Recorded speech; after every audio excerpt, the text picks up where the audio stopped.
Rassicus here, and I'm sure you've heard the news that a summer 2022 release is officially announced for Splatoon 3, and Salmon Run is coming back.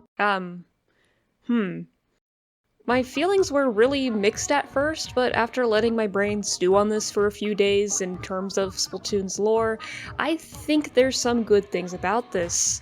On one hand, I do like some of the changes there are so far in Salmon Run, new bosses and egg throwing, but on the other hand, I was kind of hoping for a new game mode to really differentiate Splatoon 3 from 2, but I had no idea what would work. I'm also kind of concerned how this is going to tie into the lore, well, mostly with our small fry friend. Then again, in terms of lore, I do think there are some good things about this, which I will get into later on into the video. But first, I gotta talk about the trailer itself. The trailer starts off with the helicopter, which I thought was going to be off the hook for a moment, but of course it's not. This helicopter has Grizzco branding on it if anyone had any doubts. In the second shot, we get our first glance at the uniforms. From both the new uniforms and the fact that we have helicopters, now it's pretty clear that Grizzco has some more money. Like, I was expecting we'd see the downfall of Grizzco in Splatoon 3, like, oh, they're the bad guys, we gotta save the Salmonid. But no, we're actually seeing the results of Grizzco's success of selling eggs and making a bunch of money. And this is directly acknowledged on the official Twitter. So we're going to continue making Grizzco richer and richer in Splatoon 3, it looks like. This helicopter is unsurprisingly going to float around in the background, just like the Grizzco boats do in Splatoon 2. And a little Easter egg inside of this helicopter. You see these plushies right here? That's actually real-life merch themed after Shibuya Crossing, which is sold only at the Nintendo store in Tokyo. And I want to talk a little bit more about these uniforms. These uniforms seem to be a callback to the firefighter concepts that were in the second art book that were scrapped, replacing our fisherman-inspired gear from Splatoon 2. Even on the back of the helmet there's this fan thing that's actually something firefighters wear to help prevent heat stroke. And I saw a few people speculating that because now that we have a headlamp, maybe there could be special waves that are completely dark except for the light on her head. Again, that's speculation that I can't take credit for. I think it would be cool though. Of course, our old boss Salmonids are back. I feel like some people would understandably want all new boss Salmonids, but having the old ones return makes perfect sense both lore and game development wise. Like, in the game they might as well reuse some assets, and lore wise it seems we're still pretty close to Inkopolis. Like, if we were far enough then we could be like, oh, new location, completely new kinds of Salmonid in this environment, but I have a feeling the Splatoon 2 Salmon Run maps are going to return because we have a helicopter now. If we are going back to the old locations, then why would steelheads or stingrays suddenly just stop existing? We also get the first look at the interface of Salmon Run. I like the new flat weapon icons. Not sure if I'm a fan of the squid and octopus shapes for the background. Of course, this is not the final version of the game, so this could change. I also liked the fish-shaped interface in Splatoon 2, so I hope this gets changed in the final version of the game to make it more salmon runny. Alright, so the first new boss is the fish stick. Consists of 8 small fry on top of this tower. The Japanese name of this boss is hashira, which literally means tower, so makes sense. Seems like these small fry fit out ink like a sprinkler, and if you climb to the top and kill all 8 of them, you get the golden eggs. From the artwork posted on Twitter, we can better see that these are actually young stingers. In that one 2018 Famitsu interview, which is like the holy grail of Salmonid lore, it was mentioned that Salmonid change form depending on the environment in which they're raised. And perhaps what we're seeing here is the beginning of a small fry slowly growing up into a different kind of boss Salmonid. As we can see, they have slitted eyes, and the fin on their head is jagged, just like stingers. And another thing we know about the Salmonid is that they have a trade agreement with the Octarians where they trade their eggs for Octarian technology. What the small fry are wearing is very familiar. On their head is the hat of an octocopter, and on the mouth is the kind of nozzle we see on some Octotrooper guns. Oh, and I can't forget to mention this. So in this little cutscene thing where the fish stick is dropping down, I was immediately reminded of the theme in Octo Expansion of the blender finally being assembled, and I know I'm not the only one who noticed that.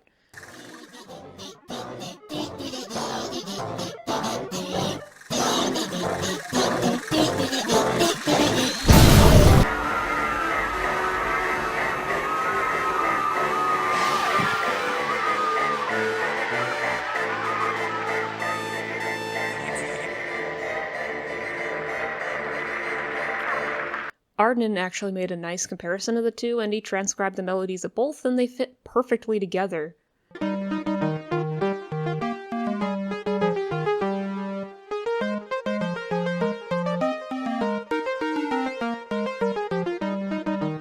I have no idea if this means Salmonid are taking things from Kamaboko, or they have some kind of arrangement with the company, like to finally explain why there's power eggs in Kamabo's facility, or if this implies some kind of connection to the humans. I have no idea, and I'm not going to give myself a headache making wild guesses. It's food for thought. Our second new boss is called Diver in Japanese, but in English it's officially called the Flipper Flopper. And it looks like localization made this exact same joke twice before in a piece of Grizzco gear, so now we have two things related to Salmon Run called Flipper Flopper. Well, whoops. Flipper here produces a circular splat zone that you have to ink before it dives into it, or else you get splatted if you're in the ring. It has these kind of glowing eyes with the grates. It feels very Octarian, there's no way it's not. And of course it's designed after a dolphin with its body shape and jumping through rings. My initial thoughts on this design was that, like, oh, it filled the niche of a dolphin so well that its tail fin is even horizontal like a dolphin, rather than vertical like a salmonid should be. I thought that was a little weird, but again, it could be explained away with how salmonids change shape depending on the environment they're raised. But it was pointed out to me that it actually still has a vertical tail fin. The artwork from the official Twitter shows that underneath the mask, this salmonid is rotated to the side, so that what looks like would be one of the dolphin's pectoral fins is actually the salmonid's dorsal fin. And you can even see in the video when the mask gets broken and the flipper flopper is sideways. I guess that adds another layer of sense to the English name with not only the dolphin reference, but how the salmonid is flipped to the side as it jumps and flops around. Nintendo of America, just for this, I will forgive you for the sin of using the same pun twice. I appreciate this design a lot more, knowing that not only is it faithful to fish anatomy, but this faithfulness combined with wanting to give off the impression of a dolphin led to what I think is a very creative design choice. This part of the trailer, showing off the bosses, has given us an interesting change in music. I've seen some people say they think this sounds bad. Maybe it's my Splatoon brain poison talking, but I really like it actually. I feel like the chaoticness fits in with the energy of Salmon Run, and let's keep in mind this is probably not the final version of the track. Music seems to be one of the last things finalized in a game. I wonder if this is still the music of Omega 3 or if it's a different Salmonid band. One of the biggest changes to the gameplay of Salmon Run is the egg throw, where we can yeet a golden egg to our co-workers. Yeah, sure.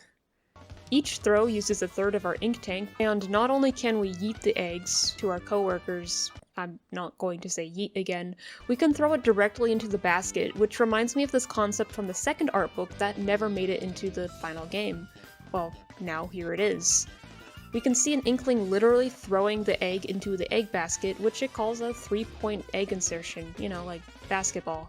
Anyways, this egg throw is done using the ink tank, which leads me to a minor thing I'm a little upset about, is that we don't have an official name for our ink tank.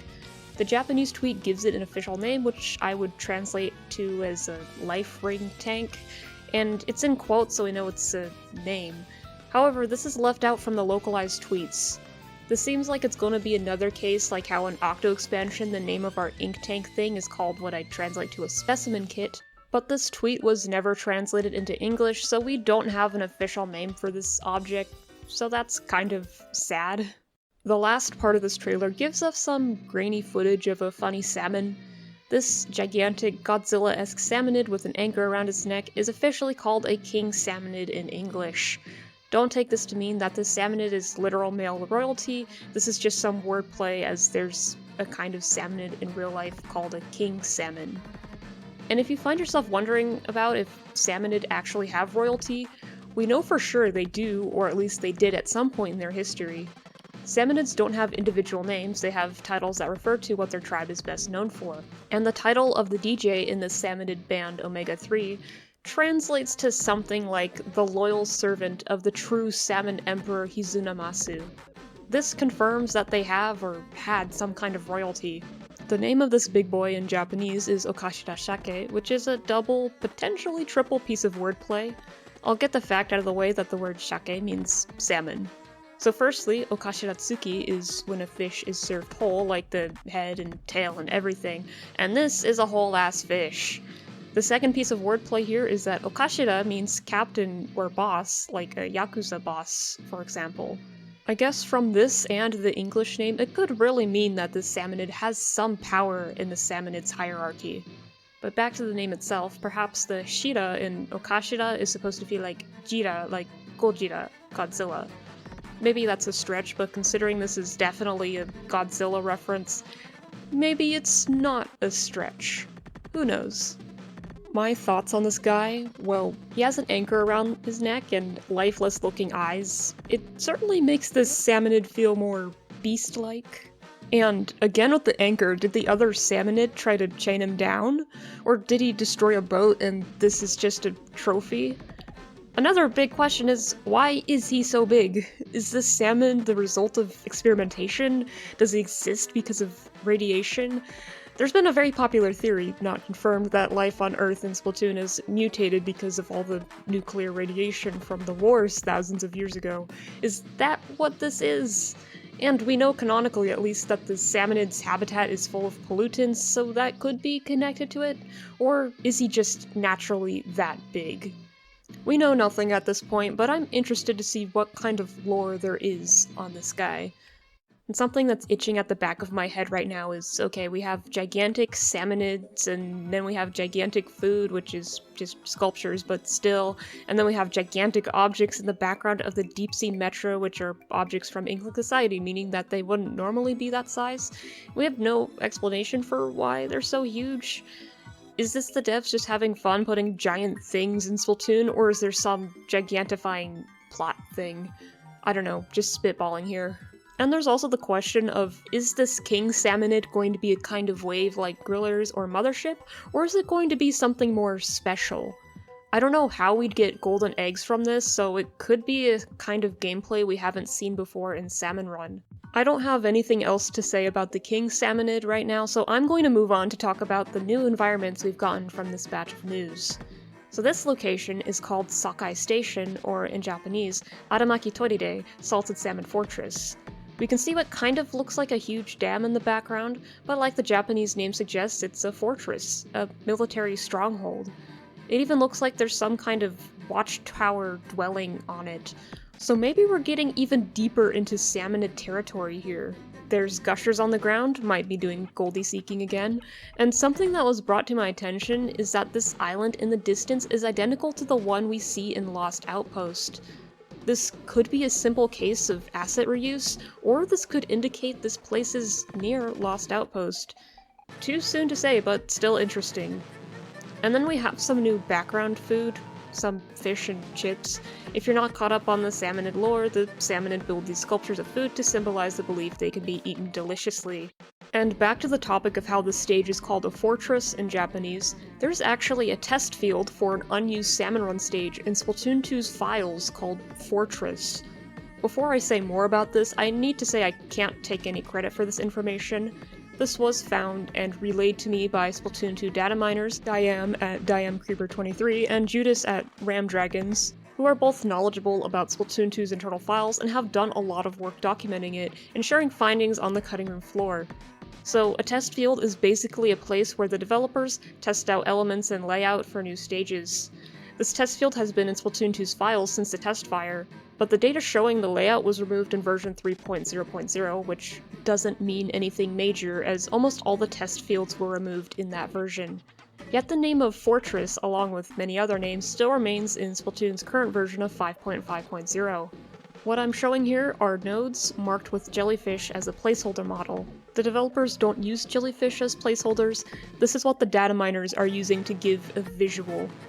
These nodes map out the general direction that the Salmonid are programmed to move, thus giving us an idea of how the stage is laid out. As you can see, however, this layout is very different from Sakai Station, our fortress map in Splatoon 3.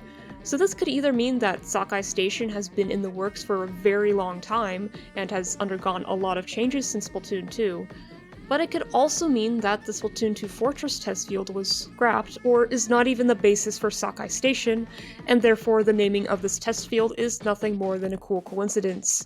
But we probably won't know which of these is true until Splatoon 3 can be data mined. That's all I got on Sakai Station. Now for an environment that wasn't shown off in the trailer, but was shown off on the official Twitter, is the new interior of Grizzco Industries. It looks like they bought out an old laundromat and set up shop in there, like they dumped all their money into the new helicopter and can't invest into a proper store or something. Or the washing machine is there to wash the uniforms. We can see some security camera footage up in the corner. It looks like the top left one is a front view of the new turf war lobby. The other screens, it's hard to tell. Also, why does Grizzco have cameras there? And interestingly, the prize redemption counter is no longer on the outside, so it looks like you have to go inside of the Grizzco building to pick up your prizes. Well, there's one odd thing I noticed in the background. It's really tiny, but you can see what looks like a model of a headless shrimp with a spiked collar on it. That should be familiar. No idea what this means, if anything. With all my coverage of the trailer itself and the tweets out of the way, let's talk a bit more about theories. First, a couple theories of mine I've brought up in the past that have been proven right. I speculated that because Grizzco has a headquarters, it could be a company with multiple branches, and that there could be salmonid populations in different parts of the Splatoon world, so that's a win. Another thing I brought up back in my very first Splatoon video about salmonids is that I don't think salmonids will be walking around Ingopolis anytime soon and integrating with Inkling society. And even with the reveal of the small fry companion, I stood by that. I was so sure that this relationship between the two would be an outlier, and that Salmonid and Inkling society as a whole would still not get along. Looks like that's also correct. Now, where I was wrong. Wow.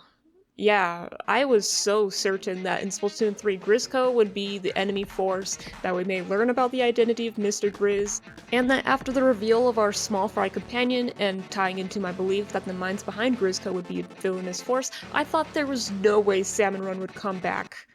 I'll take the L here. Genuinely, I'm not even mad. As you'll see, this video has come out some days after the direct, so I've had some time to stew on this, and I've come to the conclusion that this should be very interesting. This is a big curveball because I've been so sure since like 2018 that Mr. Grizz would be the villain in Splatoon 3 story mode, and now if that's still the case, it would not make any sense. It would be like Octo expansion happening and then in Inkopolis Square we just blatantly work for Kamaboko despite knowing that they blend up Octoings. And this is pretty exciting because what gets me hyped is not knowing what's going to happen. Of course, there's still the question of all the past evidence that seems to have been building up to Mr. Grizz being the villain, like the fact of how sketchy the entire operation is, and what about the Save Our Salmons artwork? Arc Polaris, the active bear area signs, is that not connected to the company with the bear in its logo somehow? And then us having a Salmonid ally, and what about the eggs in the rocket ship? What about the Grizzco laugh at the end of the Return of the Mammalians trailer? I guess that last thing, I've seen a few people bring this up. At the end of the first Splatoon 3 trailer, we got loading sounds that kind of sounds like what happens before a match of Turf War, and then the second trailer began with the match starting. And then Return of the Mammalians, we got a Grizzco laugh.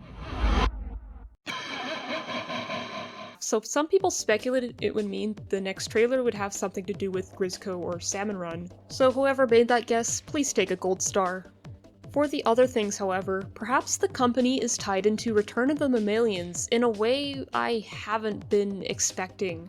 Like maybe this company in Alterna is taking eggs from Grizzco, or even getting it from the Salmonids themselves. Or I was going to say they were taking it from the Octarian army, but there appears to be golden eggs mixed in there, which the Salmonids do not give to the Octarians, so maybe not that. And the big question is, what about our small fry companion dubbed as Little Buddy?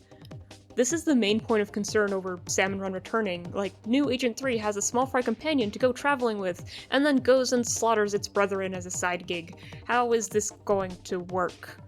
A couple ideas have crossed my mind. One is that the player character in single player and the player character that does Grizzco are different people, or squids, like how Agent 4 and 8 are different characters despite us playing as both. But we already know for sure that New 3 is a youth in Splatsville, and even one of the Salmon Runners in the new trailer uses New 3's exact customization options, so this is probably not the answer. Another option is that the small fry companion is a rebel that has defected from Salmonid society and does not care what New 3 does. This would give some agency and respect to our Salmonid companion, and I would be happy with this. Yet another option is that New 3 is keeping the salmon child as a pet. I'm hoping this salmonid isn't treated as a pet, but this option is still on the table.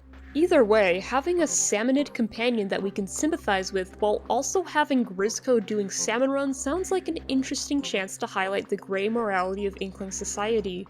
I also think this could introduce an eventual lead-up for an even bigger plot focused on Grizzco or the Salmonids even further into the future. We'll have to wait and see how Return of the Mammalians goes to see how Grizzco is connected to that, if at all, but yeah, that sounds very cool to me. I've talked a bit in the past about how I think Inklings should be held accountable for their actions, or at least make it more of a plot point that Inklings are not the force of good, and the Salmonids and the Octarians aren't the force of evil. And with Grizzco seeming very much allied with Inkling society, I would hope that the company is run by an Inkling or something, and not some insane external force like a bear from outer space, to really highlight that, hey Inklings, what you're doing here is kind of bad, even if it's just for your own survival. I mean, that's why the Octarians steal the Zapfish, is it not? And then with the Salmonid and the Inkling conflict, it's kind of turtles all the way down of Inklings invading Salmonid territory for eggs, and then the Salmonids fighting back, but then long ago Salmonids would destroy Inkling cities, and the Inklings would fight back, and so on and so forth. In that regard, these egg collection jobs feel like a necessary evil, but with Grizzco seemingly going deeper into Salmonid territory with the helicopter, maybe Grizzco's going to be taking things a little too far this time around and getting even more powerful, and having a stronger chokehold on Inkling society. That could be interesting. So with that, I'm feeling more hopeful that we won't get a Grizzco is run by space bears plot like I was really fearing would happen after the Return of the Mammalians trailer. I don't want to set my hopes too high, but I'm feeling a lot more hopeful that the Splatoon team is going to do something really cool with the story. We shall see. That's all I have to share for now about the return of Salmon Run. Thanks to my patrons for your direct support, and thank you guys for watching. I have a lot of video ideas I should really catch up on before Splatoon 3 comes out this year, but it's hard to get out a lot when all my videos end up being like 20 minutes long, and then I have university and work. But yeah, I do definitely want to put out stuff, so stick around, and I will see you in the next video.